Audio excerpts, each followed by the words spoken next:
Welcome to Borussia-park. Ladies and gents, welcome back to Rise Football Paradise, the home of stadium tours. I'm really looking forward to this one, despite the fact that they are friendly with Liverpool. We're not going to hold that against them. But if you did see the previous video where we took a look around their old ground, check that out if you haven't already. They have a rich history that's often overlooked amongst younger fans from England, Britain, wherever. They're a club with a lot of history, and there is a museum here as well, which we're going to check out. But as I said, we've got a stadium tour booked for 5 o'clock, but we're going to do what we always do in Rise Football Paradise. We're going to do a 360 of this glorious stadium. We're going to get into the club shop. We may as well make a rule that we have to buy something from the club shop, because you guys seem to love it when I buy stuff from the club shop.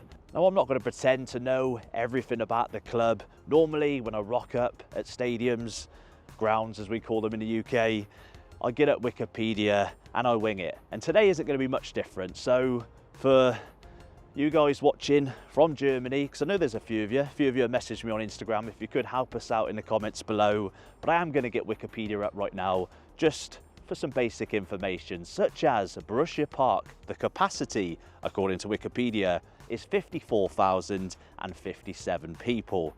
Now, Mönchengladbach's nickname is Die Fohlen, the Foals. What even is a foal? I have no idea. It says here they've won 5 league titles, 3 DFB Pokals, which is basically their version of the FA Cup, and 2 UEFA Cup titles. Now, that friendship with Liverpool basically came off the back of a European Cup final in which Mönchengladbach lost. Off the back of that game versus Liverpool, they developed a friendship. And again, it's something I don't know too much about, but using the sat-nav coming here, where's my car? I do have a hire car for this trip. I did pass a street just down there that was called Liverpool something. And you're telling me that's a coincidence? That's got to have something to do with this friendship. So ladies and gents, as we always do on Rise Football Paradise, let's take a look around the outside of this ground. Let's get in the club shop and let's crack on, because I'm bloody freezing. Let's go.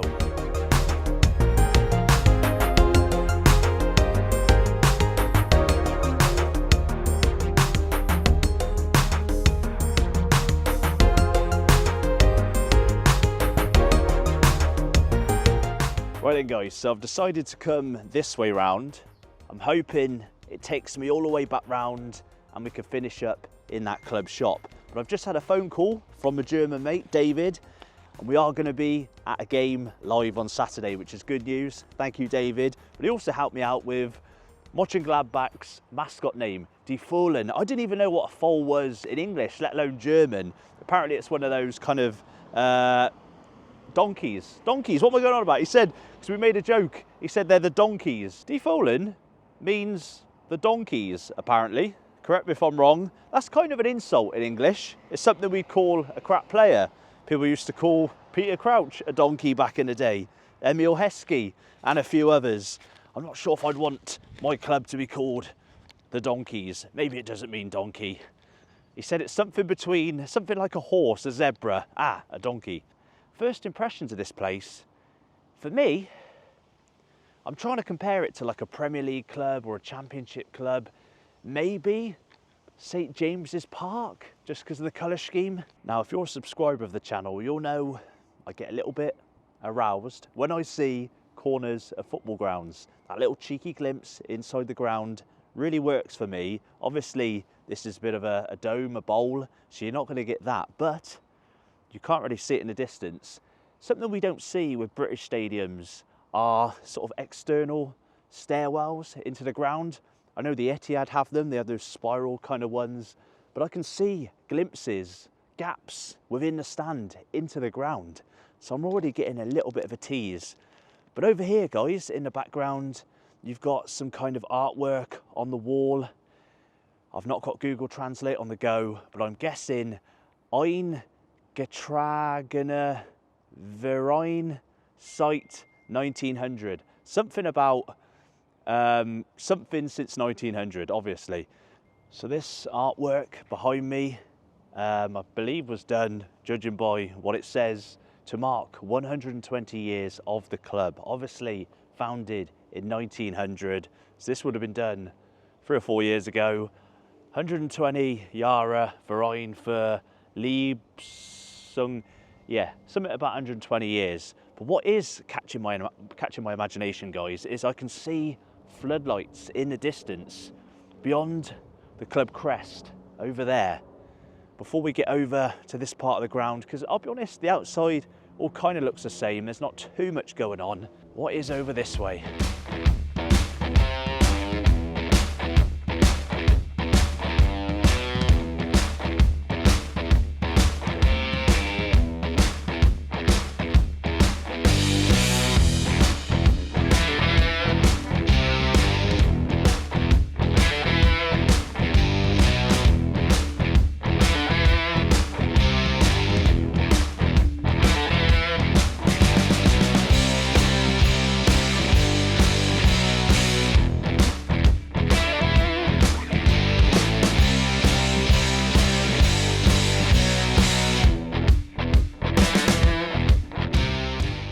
See, guys, this isn't a football ground. This is, I think, used mainly for hockey, but apparently American football does take place here.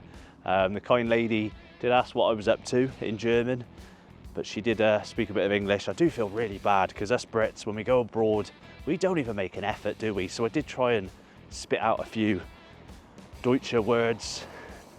But let's get back to Borussia-park. Let's get in that shop. Let's go. There's so much space around this ground, it's crazy.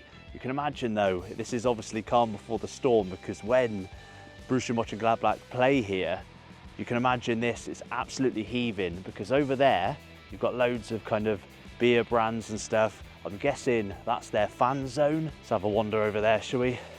But I can see in the distance, the shop, it's a big building. Hopefully it's a decent sized shop. But we did mention earlier on about them winning 5 Bundesligas.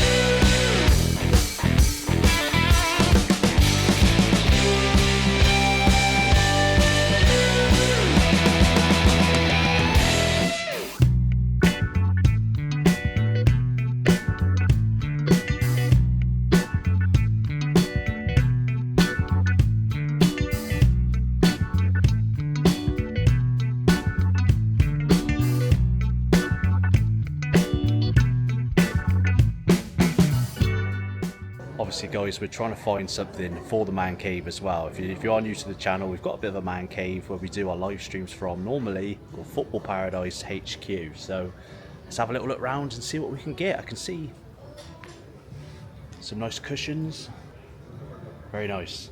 But what about Die Fohlen, the donkey? Oh yes.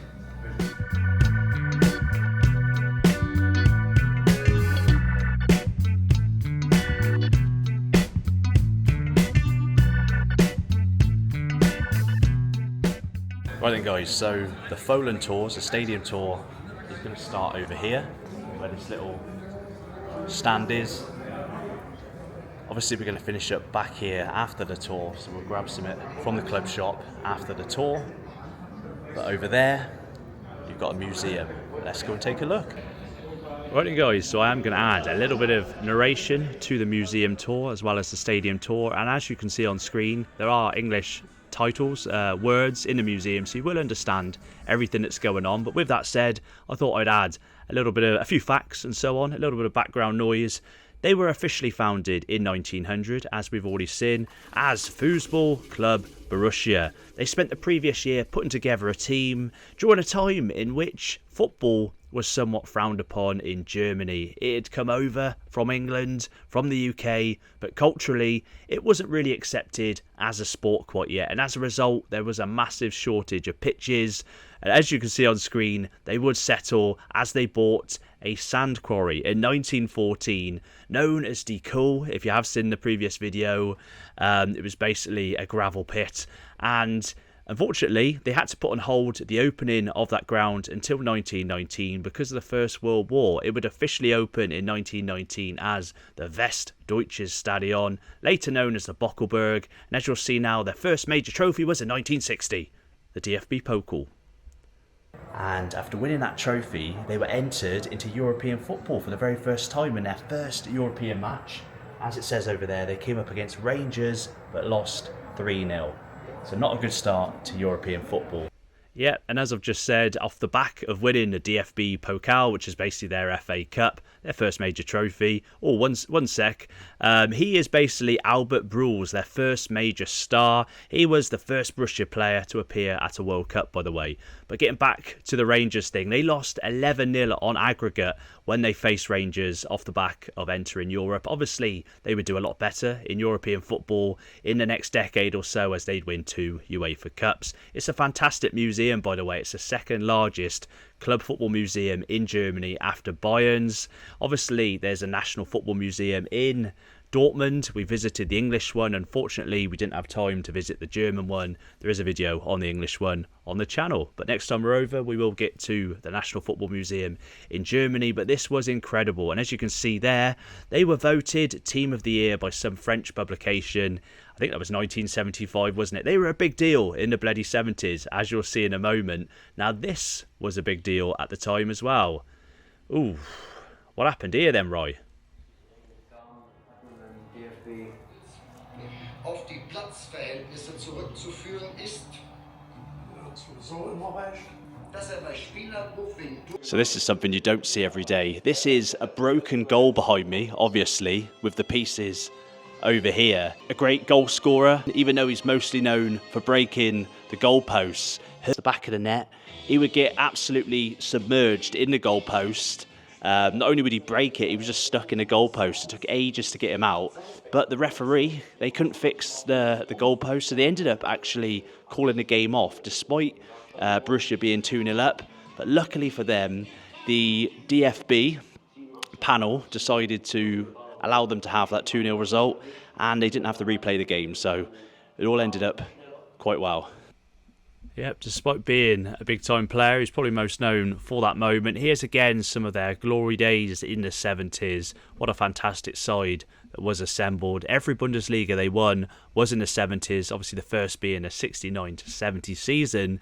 Ooh, Brits will love this. They are opening a little exhibition, a little part of the museum dedicated to the friendship between Borussia and British teams. Not just Liverpool, there's some other teams, as you can see in the background, some Scottish teams, rivalries.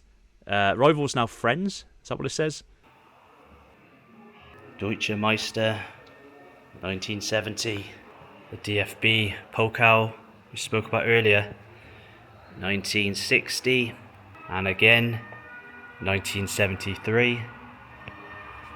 After that, you've got one of those 2 UEFA Cups in 1975. Also that year, another Bundesliga, 1971. A second UEFA Cup in 1979, 1977, 1976, most recently 1995. This is some of their first fan items to be bought in the 1980s. Yeah, so unfortunately I had to rush through the museum because of the stadium tour starting.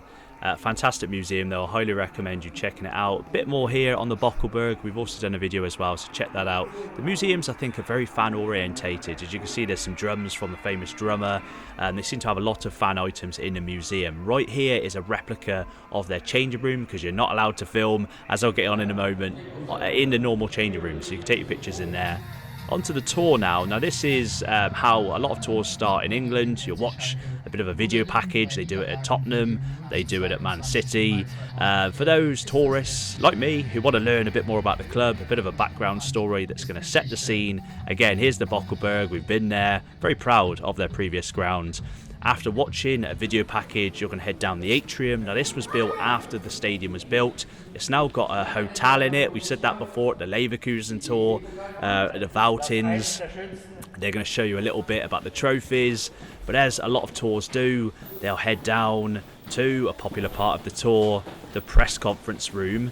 Now, the press conference room, for me, is always a little bit overrated, I think. It's somewhere the kids can get their pictures taken. This is quite plain, but it's very big. There you go, press conference room, nice. But moving on, this is a lot better. Through the green tunnel, corridor, you'll see, oosh, there we go, a police cell. Now, the only other stadium tour we've done which has a police cell as part of the tour was at Southampton, St Mary's. So if you play up at Borussia-park, guys, you're going in one of these cells. But they do look quite nice, these cells. They're very posh, modern, and as you can see in the corner, there is a cheeky shower in there as well. So I think I'm going to save on hotel costs next time. Come and just hire a car, and then maybe I can get arrested, get a wash in the police cell. Yeah, maybe not Roy. De Fohlen, very proud of that name. We are Borussia, we are De Fohlen. But this is where you're not supposed to film, but I didn't know that at the time, so I started filming in the changing room. Now, the reason you can't film is because the changing room isn't just used on match days like they are in England. As we've said again, a lot of these new modern grounds in Germany are part of like a complex with the training facilities, the academy and so on. So the academy teams and all different teams will use these changing rooms on a daily basis, unlike in England.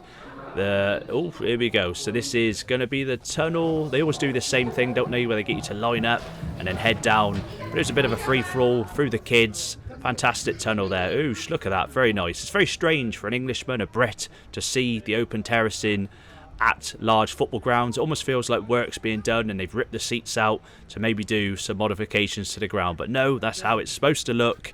It's shocking when I tell Germans, they often forget that we're not allowed regular standing. Obviously we have some safe standing now, but obviously when you explain off the back of the 1989 Hillsborough disaster, they remember. But a lot of younger football fans in Germany aren't aware of Hillsborough, so it's quite a shock when I tell them this is a weird sight. You don't often see this, or you never see this in English or British football. Beautiful view though. Can you see the comparisons with St James's Park? I know they're dark green seats, not black and white theme, but it does have. So yeah, the concourse areas are open, unlike Old Trafford and so on.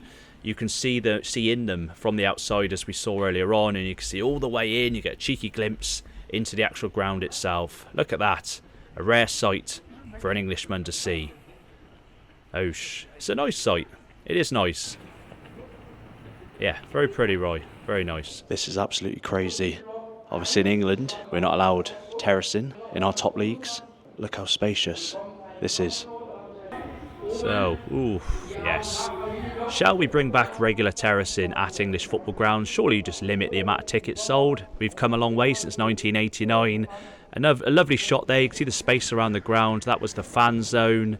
Coming back up again, what teams play in dark green in England? I can only think of Plymouth Argyle. It's very different from, is it Home Park Plymouth play at?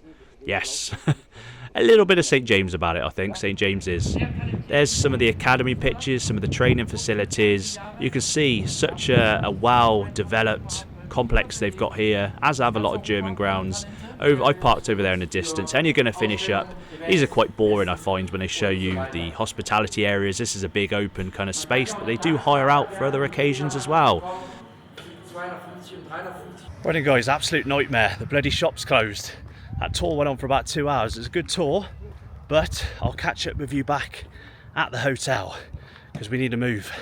So obviously this isn't the hotel, we're back at Football Paradise HQ. I filmed this on the first day, on the Thursday of our little Germany trip. I was planning on uploading this first, but obviously we managed to get some tickets to games and stuff, so I got those videos out a lot quicker. We're here at Football Paradise. Apologies if you are a Borussia Mönchengladbach fan, because we've got a Borussia Dortmund shirt here. Reason being, I just want to let you know, obviously we've got a tour of the Westfalenstadion, Signal Iduna Park, Borussia Dortmund's stadium. We've got a tour there, a stadium walk video to come on Wednesday, hopefully, as well as one at their rivals at the Valtins Arena, the Schalke Stadium tour, which will come hopefully on Friday. So check those videos out later on this week. Make sure you are subscribed. Make sure you check out the previous video in which we watched Ipswich gain promotion to the Premier League, and we wore the bloody Schalke high-vis, trying to get access onto the pitch from the away end. It didn't go too well, but there we go, guys. Highly recommend you check out Borussia Park. Whilst you're over there, head over to the old Bockelberg. Incredible sights. Very much enjoyed that trip. And yeah, looking forward to sharing more of this German trip with you. Apologies for wearing an English shirt. Am I apologising? No. I'm proud of one of the only moments we can gloat about beating Germany when we wore, I think it was this shirt we wore when we won 5-1. No, it wouldn't have been, would it? We'd have worn the away shirt. Who cares? Thanks for watching. Subscribe if you're new, and I'll see you for the Dortmund tour. Oh yes.